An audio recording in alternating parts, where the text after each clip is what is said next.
G'day and welcome to this short, well it's not that short, video on Dave's Welder. In the last video I did last week, it was about the 750 and I sort of thanked him for this welder he's donated to the cause. It's sort of his way of doing Patreon, I guess, although it's a pretty hefty gift, I guess. I'm pretty happy with it. Anyway, this one's just taking the old one off this really makeshift trolley made from the stool. There's $0 spent in materials, and setting the new one up. At the end we sort of have a couple of practice welds and they're pretty rubbish, but I'm not a welder, so hope you enjoy. I want to talk a little bit about welders, and I'm dedicating this chapter to Dave Raaymakers. Of course, he's a good friend of mine from Peter Raaymakers Motors in Ringwood. They are Toyota specialists and basically servicing repairs of pretty much all make and models. So I'll put the number on the bottom as I did in the last chapter, but I thought, given the generosity, this deserved its own video. Now, this is a far more, I'll start from the beginning actually. This blue welder here was sitting in a classroom at school, one of the technology rooms, for several years, and was missing a few parts and wasn't being used. Now, I approached the college with the idea of purchasing it, and I was asked to go and check that nobody else needed it. We've got a big training facility there, and this welder's nowhere near big enough, this blue one, for what they use. They've got a lot of really big sort of cutting edge machines there, and so they weren't interested in it, so I managed to purchase it from the school.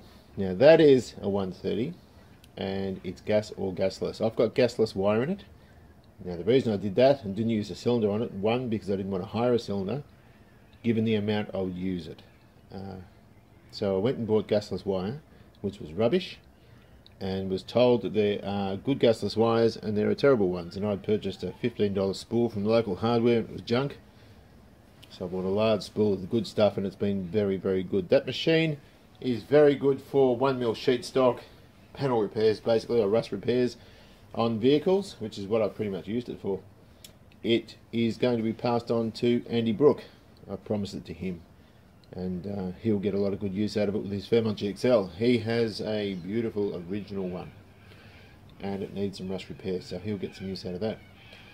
It's sitting on a trolley which is made from a very old-fashioned classroom stool with the wooden top taken off and wheels attached, basically. So it's very rudimentary, but it's worked well.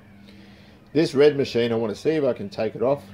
I've taken the rubber stops off from the front, and I want to mount it on this stool, and the reason for that is because it has a lovely handle, good wheels, and you can cart it around where you need it, but there's nowhere to put the cylinder on, of course. On the back of this one here we can modify it. It's not going to be pretty, but it will be functional. So I think the first thing we'll do is we'll take that blue one off and see what we've got. This machine was tech screwed down. I've undone those tech screws. I'm going to pull that off. It's reasonably heavy, and here's our stool. Very rudimentary kit. Now, let me just grab my stool that I'm going to sit on while I talk. As you see, this was originally like that, with a wooden top, and a wonderful guy who retired when I started the college about 16 years ago had used to do RACB Breakthrough Challenge 24-hour sort of hybrid vehicles that were powered by car batteries and a small amount of fuel, and the kids would run around a track up in Country Vic. Now, this looks untidy, but it's actually been really useful. The problem with it is, it's got some very ordinary tyres that are going to fall off. Now, this welder of Dave's is considerably heavier than this thing, and you can see that tyre's got a flat spot where the welder's being parked, and it's not going to take long before that just disintegrates. So the idea behind this is to remove the wheels from Dave's welder and stick them on here. Might have to drill the holes a bit bigger, but I did replace those casters a little while ago when I got this, because the ones that were on it were no longer functional. So I think I'll pop these wheels off and see what we've got. Hopefully the bolts that we've got for the other one are going to be alright.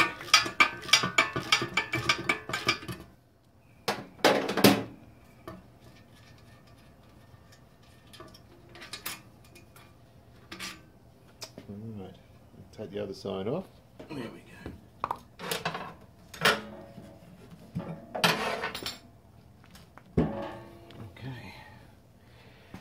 thankfully we could remove that whole axle to give us some wheels. Now what would be more sensible, I'm just going to use this, whoa, come back. I'm just going to use this as a drill gauge. Great, I was trying to avoid that. That's a nice fit there. Look, it'd be better if we welded washers around there to reinforce it, but we're not going to do that because everything we're doing is fairly dodgy.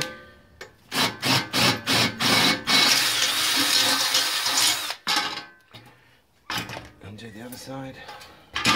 Right, so what we're doing is we're using the original wheels. We're using these bolts are galvanised. Put a bit of slip on there. Don't need too much. And the original washers that came with those. No, this is why I'm not terribly clever. See, I've just wiped half that grease off, so we'll put a bit more on. Probably because I'm tired. I get like that every now and then. Pop that through there. Another washer, one of the original ones that went around the axle. Put him in, and what we're going to do, assuming that's going to fit, is just lock off a couple of nuts. I'm just going to lock that against there.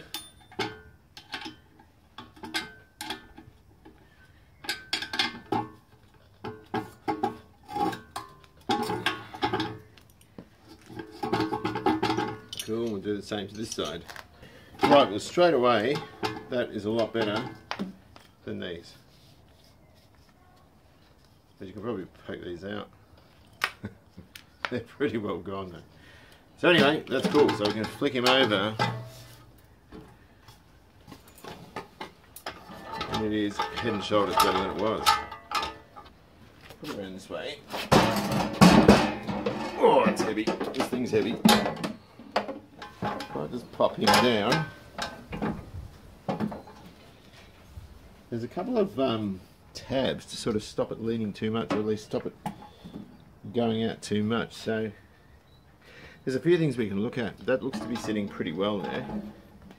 Let's take another look. So I made a few hoops, well, 2 hoops. I don't know if you can see down the back here. Can you see down there where my foot is? Yes, you can.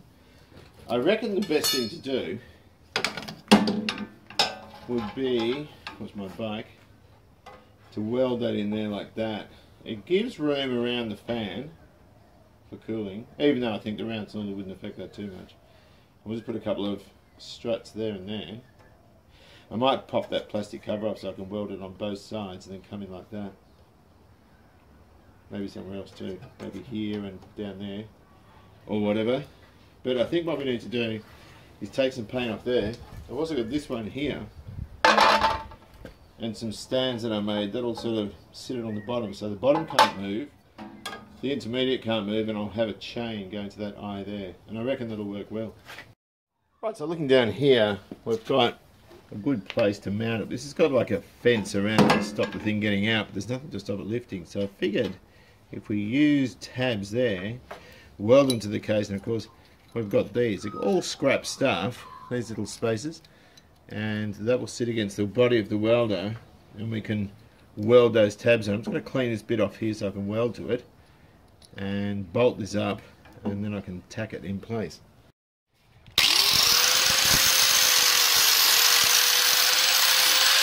I probably should have got bigger than 5/16. It doesn't really matter though. I'm just going to pop that through there, pop that through there, and that'll show us where I need to tack it on.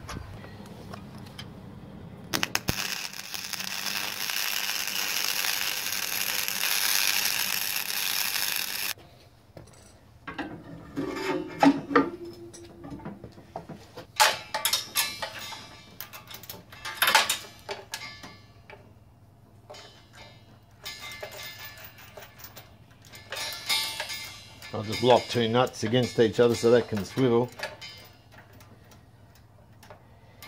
and then that can strap the cylinder in, just like that, in case anything goes really wrong.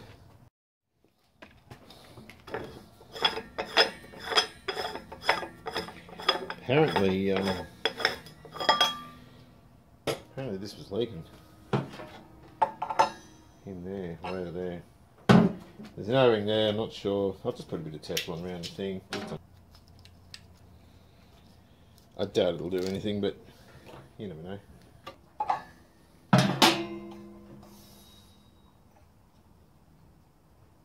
No, can't hear anything.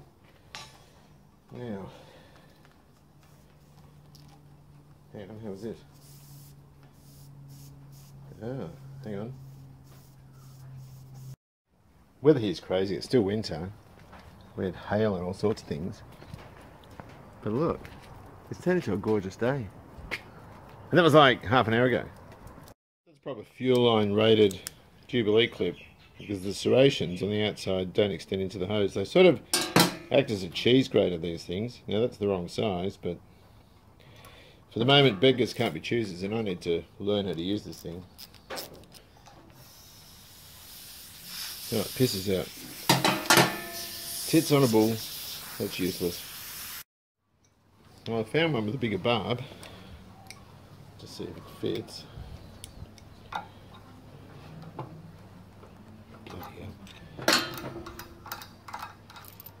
And it looks like the same fitting. Oh, something on. It's got like a tapey bit that goes in there and seals against there, which is cool. That clamp again. Good, we're in business. Right, well, let's drag this bastard out and see if I can figure out how to use it. I'm used to the old one, and I know it so well. Stick that down. It's just a matter of getting to use a whole new machine and getting to learn how to, getting used to a whole new machine, you know what I mean? So, the settings look all different. It's a cracking looking unit.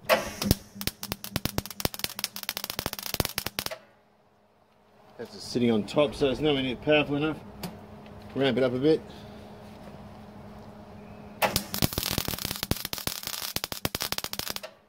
Still a bit poppy, we'll ramp it up a bit more.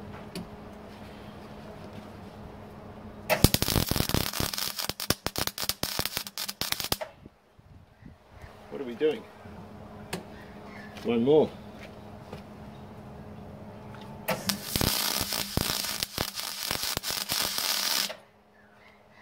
That's a bit better. What about if we go up a bit higher?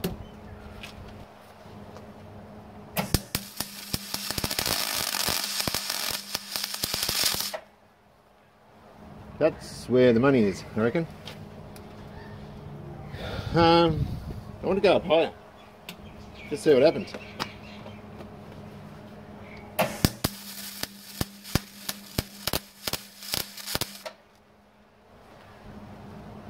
It seems a bit too. I reckon back one.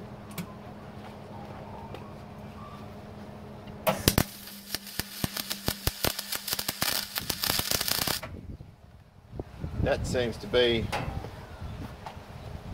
the best place. Well, you can hear the weather's closed in again.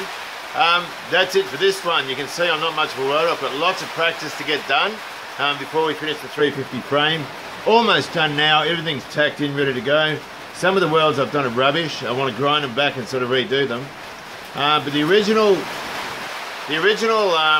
deal with this welder thing, actually Dave added the welder later. The original deal was he'd do the style that I did his bike. And the bike isn't finished yet. The XL was never finished, which is why I never did a final part to it.